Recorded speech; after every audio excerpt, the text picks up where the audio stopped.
Hey guys, SGT here, and I've got Ranting Andy Hoffman on the line from Miles Franklin to give us a silver and gold update. Ranting Andy, welcome back. Thanks very much, Sean. We spoke a little bit prior to me hitting record on this thing because I don't even know where to begin.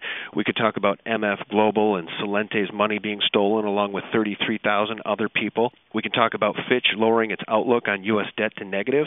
And for those who want to suggest that the economy is turning around, we need look no further than American Airlines filing for bankruptcy. Where would you like to start, Andy?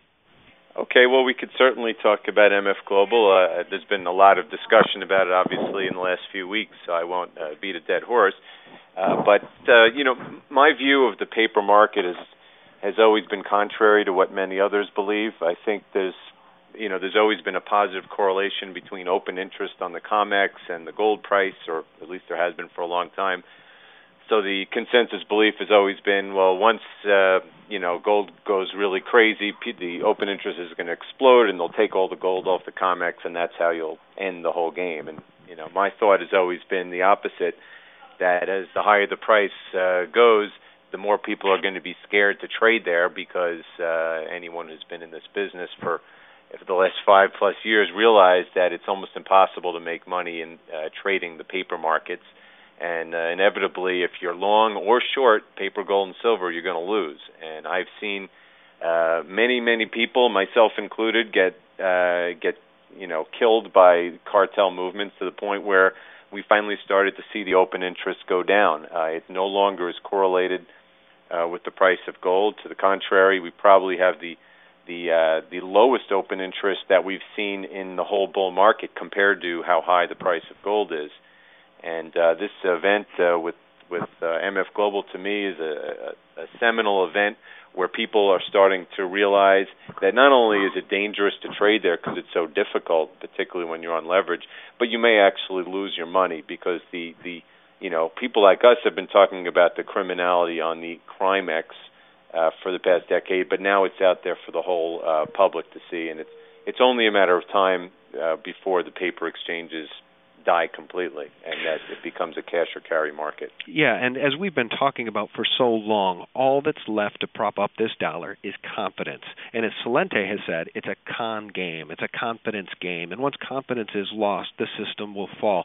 Why do you think the CME group won't step up and pay $1.2 billion or $2 billion or $5 billion or whatever the number is of those who lost their money at MF Global? What's going on here? Because $1.2 billion when the banksters steal trillions is just a drop in the bucket. What do you think's really happening behind the scenes here? Is it just far worse than that? Well, it's a great question, and the same question would go to why did they bail out Bear Stearns and Countrywide Credit and Merrill Lynch and not Lehman Brothers when, like you said, when they can print all they want, why don't they just print everything? And, there could be a hidden agenda against those particular people. It's a very, very shady business. I mean, frankly, I don't think many people understand what the CME's role is. I believe it's a public company, but it almost seems like a government company, a government entity, and it's run by some pretty shady figures. And then you look at who their top partners are, and it's guys like John Corzine. So why they didn't bail them out, I don't know. It's very ominous, though, and it just proves further that the further you can stay out of the system, the better. The average person obviously doesn't have money in the futures market, so it's not the same thing as like a bank going under. But in the investment business, where I believe we've already lost most of the investment world, I mean, the stock market is now mostly high-frequency traders, and I just believe that it further reduces the playing field of actual investment players to the point where it's going to be all computers soon, and the rest of the world is going to realize to just stay away because there's nothing left of the real markets. As we see the European Union melt down, the euro is certainly looking shaky. There's talk that it could actually collapse. As so many others have said, once the euro collapses, the dollar won't be far behind. But what we've seen is money fleeing into the dollar as a place of safety. What do you make of that, number one? And number two, what do you make of the silver to gold ratio? Because I just recently bought more silver because I think that it's a steal at 52, 53 to 1. Right. Well, as per the dollar, the propaganda for years and years has always been about the U.S. dollar index being inversely correlated to the price of gold, which I recognized a long time ago by simple math makes no sense because measuring the dollar index is just measured against other currencies, so it really should make no difference at all what the dollar index is compared to what the dollar price of gold is. But for in the early stages of the bull market, where there were very few people around the world who understood what was going on, that was an algorithm that the cartel worked with very well. It just looked good on paper to say dollar is up, gold down. But as we've gotten really since the global meltdown 3 years ago, I think the world has finally caught on that the dollar index is meaningless as regards the price of gold. And again, people are not fleeing into the dollar; they are just fleeing out of euros. The dollar index is 60% euros. And if people think the euro is going to break up and you're going to have hyperinflation, I hear they're printing drachmas and marks now, well, damn right you're going to be selling euros and going somewhere else. And eventually when people are fearing the dollar is going to break up, they'll leave the dollar and go elsewhere, and elsewhere is going to be gold. As for silver, the silver-gold ratio, I'm just looking now, it's around 53 now, and that's about the average it's probably been for the past decade. We were as low as 30 or so, and when silver hit $50 earlier this year, and we were as high as 80 or 90 when they really attacked silver back 3 years ago. I think over time that the silver-gold ratio has to go lower. The reason it rises so much is because there still are some people who don't understand silver's monetary properties as opposed to gold, and at the same time, it's a much smaller, more manipulatable market. I mean, if the fact that they took it down $6 in 10 minutes in May, and then they took it down again 40% in September in a matter of 3 days, obviously had nothing to do with real demand and supply for silver. It's just more manipulatable market. Over time, I believe the silver-gold ratio has to go below the historic 15 to 1. 15 to 1 really has to do with the ratio of how much gold and silver came out of the earth way back when over time. That ratio is now closer to 9 to 1. That's right.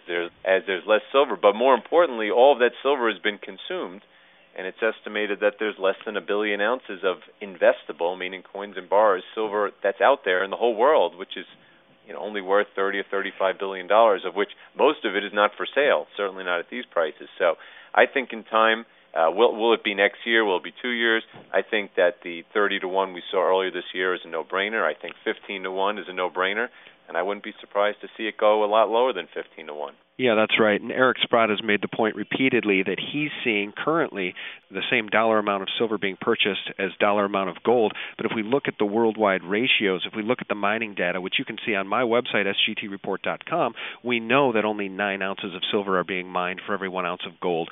So the basic laws of supply and demand dictate that once this paper manipulation ends, we're going to see a 9 to 1, 8 to 1, 7 to 1, 5 to 1 silver ratio just as it overcorrects. To add to that point about silver, I would say our two strongest periods of the year here at Miles Franklin, frankly, not just the two strongest of the year, two of the strongest periods we've ever seen, and I'm guessing that the other bullion dealers have had the same experience, were in April when silver hit $50 an ounce and there was literally nothing for sale anywhere.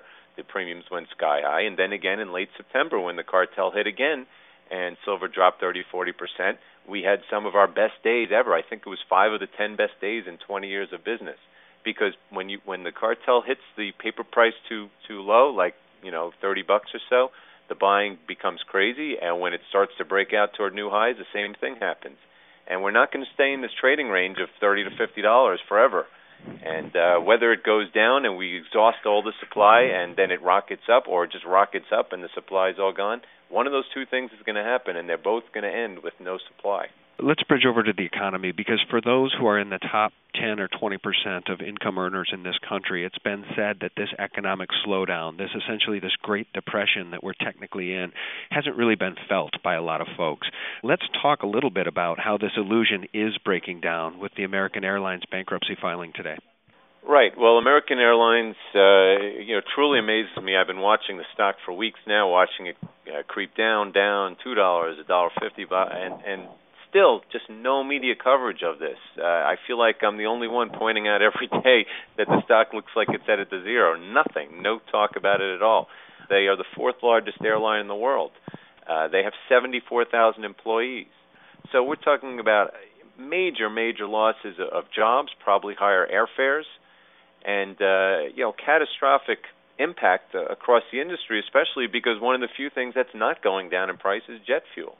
The reason that you haven't seen the hit in general for the economy, meaning people feeling it as bad as they felt in the Arab Spring countries or in Greece, is because the dollar has still maintained the semblance of value, and because as a result, the people are still able to get credit. How they're still getting credit, I don't know.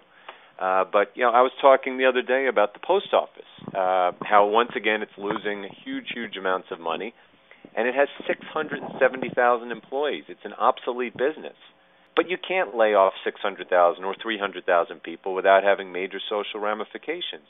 As long as the dollar has enough value that the Fed can still just print money and give it to these people as subsidies, then people in general don't feel it. But once there's the confidence that we were talking about starts to get lost, and they can't just print their way out of everything, then we'll see the same problems here as we've seen across the ocean in different places. And of course, we have the most to lose because we have the most debt and the highest standard of living.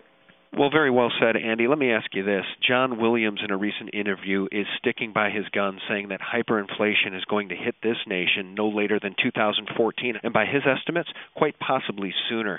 So, two-part question. What do you make of the euro? Is there any saving it? And what do you make of the chances for hyperinflation hitting this country?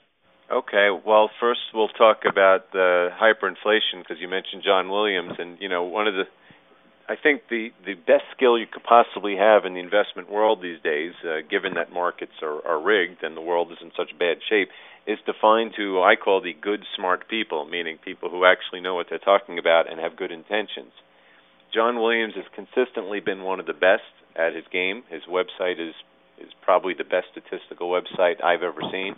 And if he says that there's going to be hyperinflation, you don't mess with that. With what his prognostications. They're usually quite good. And just to interject, guys, that website is shadowstats.com for those who want to check it out. Right. And he's been saying this for some time, and I agree. And it's not just here. It's going to be, look, it's a paper system problem. The dollar is the anchor of the system. And when the dollar starts to lose confidence, you're going to see it trickle across everywhere. And it may very well be sooner than 2014. I agree completely. Which ties into the second question about the euro. Now, the euro was an ill-fated experiment, but the fact is it was doomed from the start. We're talking about 27 countries with probably 20 languages and 20 histories and cultures, and more importantly, 20 different fiscal policies. And once you have the slightest bit of bad times, then they all go the different directions. And there's not a doubt in my mind that the euro will collapse. I've been saying this forever now. It's only a matter of will they kick people out or will Germany just pull itself out? And it's just a matter of which happens first, because if this goes on another year or another 6 months, I can't see how the German people aren't going to cry wolf and make their politicians break the euro up. And when it does, you're going to see massive inflation increases in the countries that were being supported, particularly the pigs. France is just as big a pig as any of the other ones. Britain has more debt cumulatively than any country in the world, more so than even the States when you include all of their consumer debt and everything. Everyone's going to be affected, and no one is going to escape from high inflation rates. Some are going to have hyperinflation, and the only solution is going to be to let the system die, reboot, and start up with real money. All right. Well, we can bridge into the end here because this is some good, juicy, meaty stuff for people to digest. Andy, tell people how they can find your most current work online now that you're the marketing director over at milesfranklin.com. Right. If you go to milesfranklin.com, you just go to the upper right. It says enter your email for free daily newsletter. We actually send 2 daily newsletters. David Schechtman does one.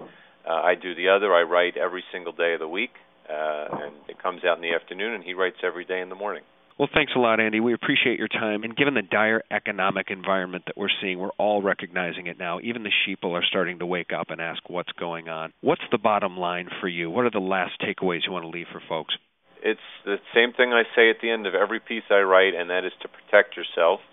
And what I mean is, one, you want to exchange your paper dollars for physical gold and silver, but also for anything of real value, because there's going to be some hard times ahead. There's probably going to be changes in the currency system, and you need to make sure that your net worth is in things that are of value, and it's not in places like MF Global where it can be confiscated. Well, guys, Ranting Andy, one of the most prolific writers on the Internet today, talking about silver, gold, and financial matters. Thanks so much for your time. Thank you, Sean. Well, friends, thanks for all your support. Good night.